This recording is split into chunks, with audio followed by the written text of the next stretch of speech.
Bonjour, un bilan de tout ce qu'il faut savoir et savoir faire avec la fonction inverse. Il faut tout d'abord savoir tracer rapidement l'allure de la fonction inverse. Il faut savoir qu'on ne peut pas calculer la valeur en zéro, ce qui explique que 0 est valeur interdite, d'où son ensemble de définitions. Enfin, il faut absolument connaître son tableau de variation, décroissant sur les négatifs et décroissant encore sur les positifs. Trois grands classiques dans les DS, comparer deux inverses, trouver un encadrement, résoudre une inéquation. Pour comparaison et encadrement, si on a le même signe, la stratégie est la même.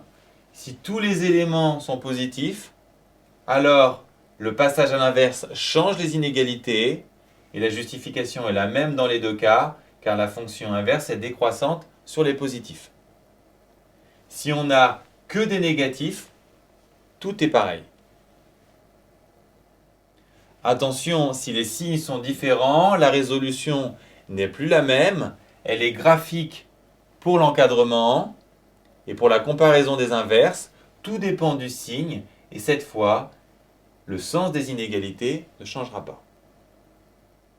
Enfin, les inéquations peuvent se résoudre de deux façons. D'abord, graphiquement, on trace l'allure de la fonction inverse, puis on place les hauteurs clés exactement comme pour la résolution des encadrements et on termine par lecture graphique.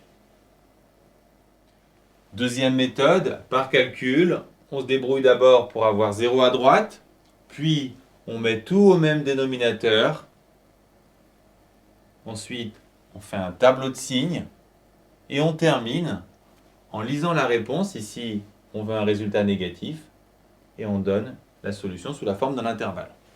Ce type de résolution d'inéquation par tableau de signes est un fondamental qui vous servira tout le lycée.